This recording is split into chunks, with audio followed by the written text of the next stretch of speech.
Hello everyone, and welcome to Fat 50 and Running a Marathon, a channel dedicated to health, diet, fitness, and goal achievement. I'm your humble host, Topher, and I hope you'll give this video a thumbs up, subscribe to the channel, and most importantly, weigh in with your thoughts, opinions, and relatable stories in the comments section. This is the Thick or Thin Thursday video for the 16th of January, 2025. So, the first thing I need to address is something that I have taken on to myself. I've mentioned before the book Finish by Jon Acuff, and one of the I'm doing a variation of one of the techniques that he learns, or actually I'm applying the principles to my own plan. And the principle is to cut down the number that you have to do. So for the longest time, literally years now, I've been trying to get up at 4 and go for a 3-mile run. And so what I decided was I could do a third of a month. It's 10 days, I could do a third of a month, and that's what I'm going to commit to. So, as luck would have it, when I decided I decided to do this was on the 13th, which was Monday. And so that left me with 18 full days. I said, okay, I'm going to do a third of the 18 days that are left in January. So I plugged in a random number generator, and let's see, Tuesday was my first day of commitment, and then this morning was a day of commitment, and the next one isn't until Wednesday.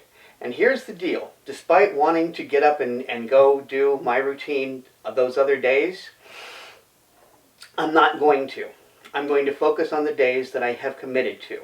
And these are the days that the random number generator created for me. Those are the days I'm going to do. I'm going to do this for a few more months, and then eventually, hopefully, I will have instilled in myself this idea of commitment, of doing this regardless. It will have, like I said, it's completely random, so I have no idea what 10 days every month it's going to demand of me, although next month is February, so it's only going to be 9 days. Nevertheless, this is what I'm doing, and the other mornings, I can do something else, but I can't get up and I can't run because that is not what I'm committing to. And that's actually the most difficult part, honestly, is not doing the other parts of your goal that you want to do. But the idea is to focus on the part that you absolutely can do and are going to commit to, and that's what I focused on. So again, that's from Finish, Give Yourself the Gift of Done by Jon Acuff. Now, what I want to, I've also been reading, and let me just say this as well, I've been reading The Carbon Farming Solution by Eric Toensmeier, who is the head of the perennial.institute. It's a very complicated book. It's a book that's way over my head. A few weeks back, I think it was a week before last, or maybe it was just last week, we discussed reading books that are over your head. And I actually had to set this book aside for a minute because I wanted to read Your Next 5 Moves by Patrick Bet-David. And and that is the book that I really want to focus on today. In fact, it's even going to lead to this week's question. Okay, so I would like to read a quote from Your Next 5 Moves from the book by the book Your Next 5 Moves by Patrick Bet-David.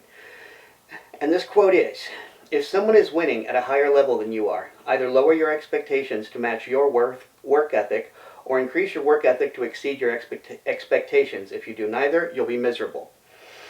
Okay, so I'm going to do this as briefly as I possibly can. A friend of mine, I'm going to call her Maya. Maya is in a Facebook group with another person. I'm going to call her Mandy. Maya is my friend, and Maya is the one who is sitting down and making crafts of a specific variety, specific to the group, and is selling them. And she is outperforming Mandy, who sells very much the same thing in a lot of respects. Mandy would rather complain about it and ask Maya to stop doing as much as she's doing because she doesn't feel like stepping up her game. She wants the freedom of a free market and a capitalist society in which she can have customers, but she doesn't like the idea of there being any sort of competition. So, my summation of this situation is just what I read to you just moments ago. In fact, I'm going to read it just one more time because I really want to stress this point. If someone is winning at a higher level than you are, either lower your expectations to match your work ethic or increase your work ethic to exceed your expectations. If you do neither, you'll be miserable. So, again, these are hypothetical names of a real situation. My friend Maya is basically, let's put it this way, Mandy is trying to suppress the work that she's doing, I think would be the nicest way I could put it.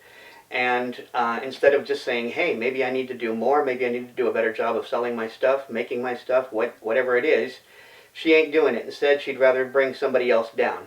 So my question this week is, have you allowed your resentment or fear of someone else to keep you from even trying? Because the thing is, somebody's always going to be better than you. Somebody's always going to be better than you. There's a few rare exceptions where somebody is absolutely the finest in the world and there is no comparison. But in the end, somebody is always going to be better than you. And if you are going to go into it saying this person is better at it than I am, or I just can't compete with that person, or what have you, then you've already, as Sun Tzu would say, you've already lost the battle. So that is my question to you. I'm going to read the question one more time. Have you allowed your resentment or fear of someone else to keep you from even trying? That's my question to you. And remember, only by taking care of ourselves first, are we capable of taking care of others. Thanks for watching. Topher.